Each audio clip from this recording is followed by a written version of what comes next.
Hey guys, তো চলে এসেছি স্টেশনে শ্যুট করতে। আমার তো মানে এলাকাতে একটাই প্লেস আছে, সবার জানা স্টেশন, আরামবাগ স্টেশন।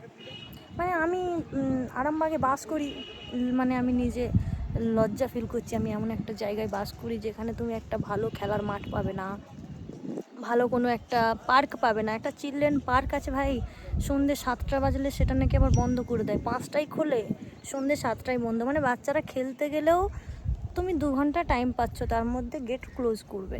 মানে আরামবাগের মধ্যে বাস করাটা কতটা লজ্জাজনক। আর তোমরা গর্ব করো আরামবাগ নিয়ে, কি আছে?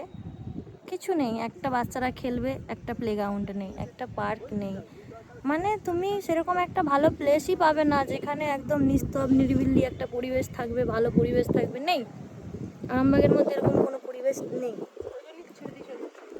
তো আস্তে আস্তে আরামবাগ থেকে অনেক মানুষ ত্যাগ করে দিচ্ছে আরামবাগ। মানে এখানে যাদের বাড়ি রয়েছে, অনেক পুরানো বাড়ি, ভিটে সম্পত্তি সব রয়েছে, তারাও বিক্রি করে দিয়ে আরামবাগ ছেড়ে দিয়ে চলে যাচ্ছে। তো ভবিষ্যতে আমিও আরামবাগ ছেড়ে দিয়ে চলে যাব। আমিও পার্মানেন্ট আরামবাগে বাস করতে চাই না, কারণ আমিও ঠিক করে রেখেছি যে আমরা একটা দিন কলকাতা শিফট হব। তার জন্য প্রস্তুতি চলছে। তো ইনশাল্লাহ যেই দিন কমপ্লিট হবে সেই দিন আমরা সেটা ড্রিমটা কমপ্লিট করব। আপাতত আরামবাগে বাস করি, সেটা নিয়ে তো আর মানে আমি খারাপও বলতে চাইছি না আর বড়াংও করতে চাইছি না। আমাদের আরামবাগ বিরাট, আমাদের আরামবাগ সেই, আমাদের আরামবাগ ভাই কিছুই নয় সত্যি। বাচ্চাদের একটা মানে বিকালে একটু খেলতে বেরোবে, এটা সত্যি রাজমণি আছে, তুই বল, একটা ভালো প্লেগ্রাউন্ড নেই যে বাচ্চারা যে এখনকার বাচ্চারা খেলেও না। গ্রামের দিকে বাচ্চারা কি খেলে না এখনো খেলে বেড়ায়, কিন্তু শহরে এই আমাদের আরামবাগের কথা বলছি, আরামবাগের একটা বাচ্চাকেও খেলতে দেখতে পাওয়া যায় না। আমাদের জাহান নিজেই ছুটতে পারে না, খেলতে জানে না, কিছুই জানে না। একটা বাড়ির মধ্যে সবসময় বন্দি হয়ে পড়ে থাকলে কে কীভাবে পারবে, তাই না? তো খেলাধুলা সেরকম কিছু জানে না, ছুটতে ভালো পারে না, ওই ছুটাতেই আবার স্কুলে ফার্স্ট। ওটা ছুটা বলে না, ওই গ্রামের বাচ্চাদের সাথে নামিয়ে দিলে শহরের বাচ্চাদেরকে এরা তলিয়ে যাবে, 50 মিটার রাউন্ডে তলিয়ে যাবে শহরের বাচ্চারা। আর বাবা তারা আবার মানে ফার্স্ট। আমাদের জাহান নিজেই বলছি, আমাদের জাহান স্কুলে ফার্স্ট সেকেন্ড হবে বাবা, ওই ছুটতেই পারে না, তাতেই ফার্স্ট সেকেন্ড।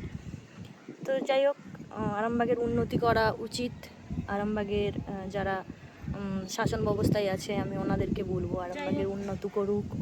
মানে ভালো আরামবাগে একটা স্টেশন, যেহেতু আরামবাগ জংশন হতে চলেছে, সেক্ষেত্রে তো আরামবাগের উন্নতি করাটা অবশ্যই জরুরি। তো দেখতে পাচ্ছ আরামবাগ স্টেশনে এমনি অলরেডি কাজ হচ্ছে, বুঝছো কত মাল নেমেছে। আর এদিকে দেখতে পাচ্ছ রাসমণি, ও রেডি হয় না এই কারণেই, কারণ ও আমার শ্যুট করে দিতে এসছে। আজকে ও নিজে শ্যুট করবে না, আর ও চলে যাচ্ছে। ওর আজকে আরামবাগের শেষ দিন।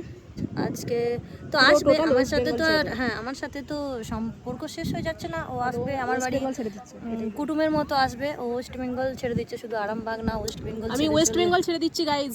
বাই, সবাই ভালো থেকো। তো আসবে যখন সময় পাবে। তো বান্ধবীকে রেখে গেলাম, সবাই একটু দেখো, খেয়াল রেখো। বান্ধবীর সাথে আমার যোগাযোগ থাকবে ফোনে। তো আমি আবার যখন ওয়েস্ট বেঙ্গলে আসবো তখন বান্ধবীর বাড়ি আসবো। একদম ভালোবাসি যেহেতু, আমার বান্ধবী খুবই ক্লোজ। বান্ধবীর তোমরা সবাই একটু খেয়াল রেখো। মিস করবি আরামবাগকে? খুব ভাই, আরামবাগকে মিস করবো না ভাই, তোদের সবাইকে মিস করবো। আমি আরামবাগ মিস করবো না, কিন্তু আমি তোদের সবাইকে আরামবাগ মিস করবে না, বাস মানুষগুলোকে মিস করবে। ডেফিনেটলি মানুষগুলোকে মিস করবো। মানে আমার যতই হোক বান্ধবী, এতদিন ধরে আছি, এত ভালো বান্ধবী। তো মন খারাপের জন্যই আমি শ্যুট করার জন্য রেডি হয়ে আসিনি, জাস্ট নর্মালভাবেই চলে এসেছি। আননোন কলার